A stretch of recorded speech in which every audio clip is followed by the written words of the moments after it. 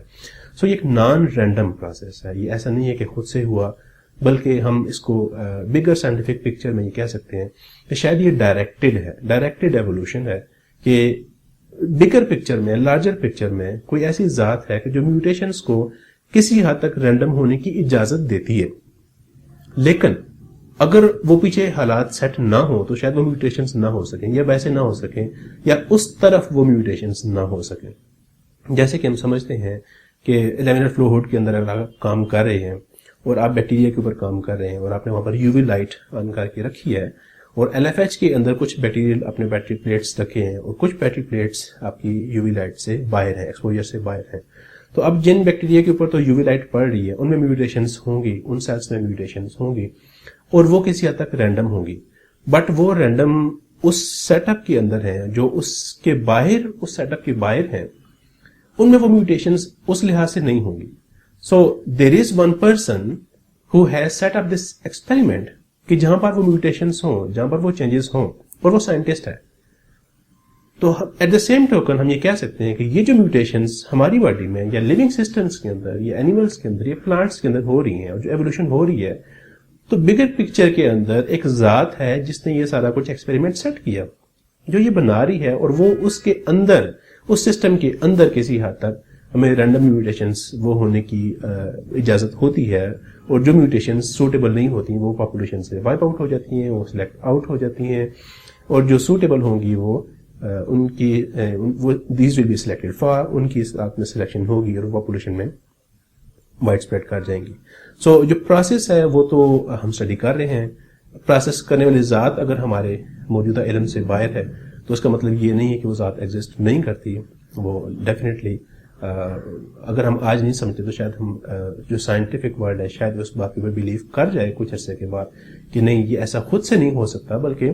ایک ذات ہے جو کر رہی ہے. اور آلریڈی اس کے بارے میں بہت سارے ڈسکشنس ہیں مغربی دنیا کے اندر, تو بہت سارے اس کے اوپر انٹیلیجنٹ ڈیزائن کے بارے میں کنسیپٹس ہیں, اور بھی کافی سارے ڈیبیٹس ہیں. لیکن جو میرا اپنا خیال ہے, جو میرا پوائنٹ آف ویو ہے کہ جو ایوولوشن ہو رہی ہے دیٹ از ڈائریکٹڈ ایوولوشن, کہ کوئی نہ کوئی ایسی ذات ہے جس نے اس کائنات کا ایکسپیریمنٹ سیٹ کیا, اور اس کے اندر یہ ڈفرینٹ ایکسپیریمنٹس ہو رہے ہیں, اور جب وہ کہتا ہے کن تو فیکون, وہ ہو جاتی ہے, بٹ وہ ہوتی ڈفرینٹ سٹیپس میں, ڈفرینٹ سٹیجز میں, ڈفرینٹ فیزز میں, ڈفرینٹ انداز میں ہوتی ہے. اور یہی بات جو ہے وہ اللہ تعالیٰ اپنی حکمتیں جب بتاتا ہے تو وہ اس کا یہ فرمان ہے کہ سنریہم آیاتنا فی الآفاق وفی انفسہم حتی یتبین لہم انہ الحق, کہ ہم ضرور انہیں دکھائیں گے اپنی قدرت کی نشانیاں آفاق میں, کائنات میں, وفی انفسہم, اور خود ان کے اپنے نفسوں میں, حتی یتبین لہم انہ الحق, جب یہاں تک کہ یہ واضح ہو جائے گا ان کے لیے کہ یہ بات اللہ کی طرف سے حق ہے, یہ بات سچ ہے. سو میرا خیال ہے کہ یہ جو ڈسکشن جو میری تھی ہمیں اس کو یہاں پر وہ وائنڈ اپ کرتے ہیں کہ اس کا جو حاصل ہے وہ یہ ہے کہ نالج جو ہے, سائنٹیفک نالج, وہ ایک ڈفرینٹ ڈومین ہے, اور ہماری اس میں لمیٹیشنس ہیں, اور ہم ایکسپیریمنٹلی پروو کرتے جاتے ہیں اور وہ علم بڑھاتے جاتے ہیں. آن دی ادر ہینڈ جو قرآن پاک کا نالج ہے, جو اٹرنل نالج ہے, جو اللہ کی ذات کا ہے, یا جو ابراہمک جو ریلیجن پہلے تھے ان میں جو نالج اللہ تعالیٰ نے دیا تھا اوریجنلی, جو اللہ کی طرف سے آیا تھا, وہ حق ہے اور وہ فائنل پروف ہے. اگر ہم آج اس تک نہیں پہنچ سکے تو ہو سکتا ہے کہ آنے والے وقت میں ہم اللہ تعالیٰ کی حکمتوں کے کچھ نہ کچھ راز مزید جان سکیں, بٹ ہم کرنٹ سائنٹیفک نالج کے اندر رہتے ہوئے اللہ کی ذات کا انکار نہیں کر سکتے. آپ کو اس کے بارے میں مزید کچھ ڈسکس کرنے ہوں, کچھ ایسے پوائنٹس ہوں, کچھ ایسے سوالات ہوں جن کو میں جواب دے سکوں, تو آپ پلیز کمنٹ سیکشن میں ضرور ایڈ کیجیے گا. جزاک اللہ. السلام علیکم.